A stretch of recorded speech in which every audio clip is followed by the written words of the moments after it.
तो चलिए बिहार की बात कर लेते हैं। बिहार के मुख्यमंत्री नीतीश कुमार हमेशा चौंका देने वाले फैसले लेने के लिए जाने जाते हैं। पटना में चल रही जेडीयू की राष्ट्रीय कार्यकारिणी की बैठक में भी उन्होंने ऐसा ही एक निर्णय ले लिया है।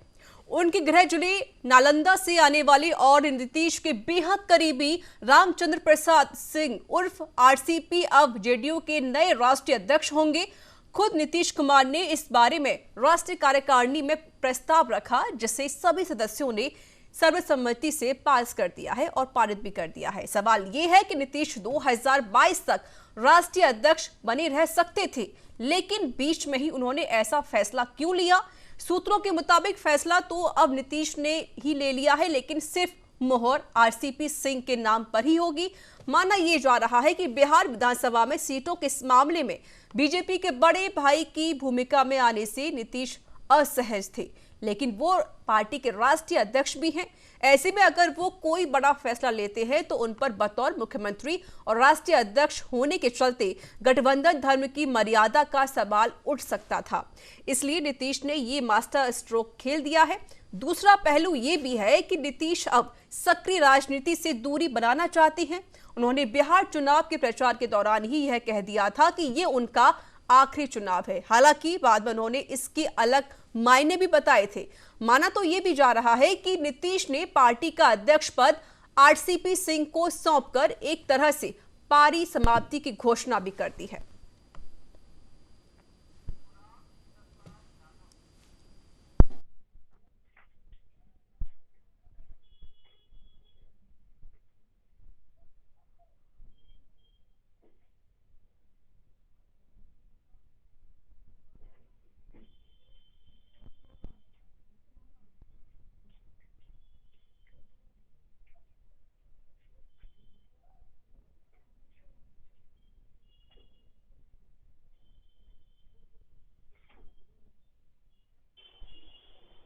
हमारे साथ जुड़ चुके इस पर अधिक बातचीत करने के लिए जेडीयू नेता निहोरा प्रसाद यादव। सर, स्वागत है आपका न्यूज इंडिया में।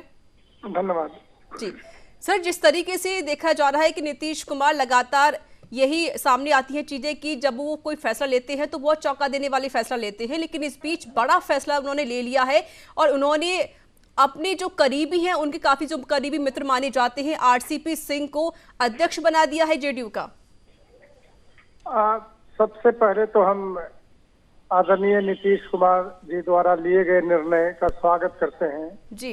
और आरसीपी साहब जो राष्ट्रीय अध्यक्ष बने हैं जी, उनका मैं स्वागत करता हूं और उम्मीद करता हूं कि उनके नेतृत्व में देश में पार्टी का विस्तार होगा। लेकिन निहोरा जी, अचानक फैसला क्यों लिया गया है इतना बड़ा? कोई रीजन तो होगा, कोई कारण तो होगा इसका? नहीं, फैसला अचानक नहीं हुआ है जी, क्योंकि सरकार और पार्टी दोनों एक साथ चलाना मुख्यमंत्री जी के लिए परेशानी हो रही थी।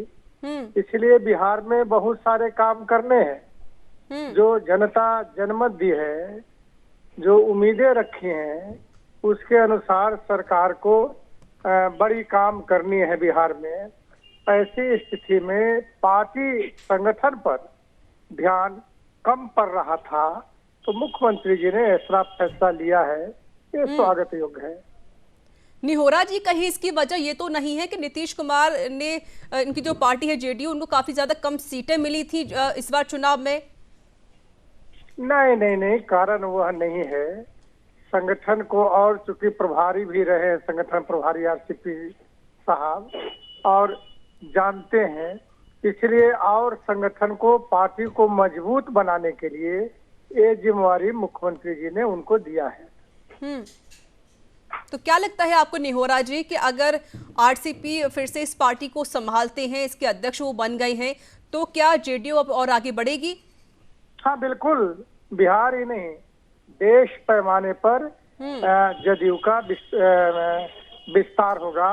और एक बात मैं बताना चाहता हूँ कि आज मुख्यमंत्री जी की स्वीकृति बिहार में ही नहीं, देश पैमाने पर देश के हर राज्यों में ऐसे मुख्यमंत्री को, ऐसे नेता को लोग चाहते हैं। इसलिए लोग जुड़ भी रहे हैं कई प्रदेशों में और तेजी से जदयू के साथ जुड़ रहे हैं। अब मुझको लगता है कि देश पैमाने पर जदयू का विस्तार होगा। कहीं डर तो नहीं है कि बीजेपी अब बड़ा बड़ा भाई बन चुकी है, क्योंकि बीजेपी सीटें काफी ज्यादा आई थी बिहार चुनाव में और आपकी सीटें काफी ज्यादा कम आई थी, तो आप चाहते हैं कि हमारी सीटें और ज्यादा आए? नहीं नहीं नहीं, ऐसी बात नहीं है। ये आप लोग भले ही लॉजिकली बात करते हो, पार्टी को कोई डर नहीं है। और बीजेपी या जदयू में इतना घनिष्ठ रिश्ता रहा है, 1 साल का रिश्ता नहीं है, तो उस रिश्ते में कहीं कोई परेशानी नहीं है। निहोरा जी, जिस तरीके से जब बिहार चुनाव को लेकर रैलियां की जा रही थी तो नीतीश कुमार ने कहा था कि ये जो चुनाव है मेरा आखिरी चुनाव है, कहीं ये इसका ये माने तो नहीं निकाले जा रही है कि नीतीश कुमार अब इसी बार ही मुख्यमंत्री रहेंगे सिर्फ? नहीं नहीं नहीं नहीं नहीं, मुख्यमंत्री जी के कहने का जो भाषण किया था उसको गलत तरीके से इंटरप्रेट लोगों ने किया। ये आखिरी भाषण उस अंतिम भाषण था उस दिन इलेक्शन का, यह बात उन्होंने कहा था जी। ये नहीं कहा कि मेरी अंतिम राजनीति है या अंतिम मेरी ये है। चलिए, बहुत बहुत शुक्रिया निहोरा जी हमसे बातचीत करने के लिए और अपनी बात को साझा करने के लिए।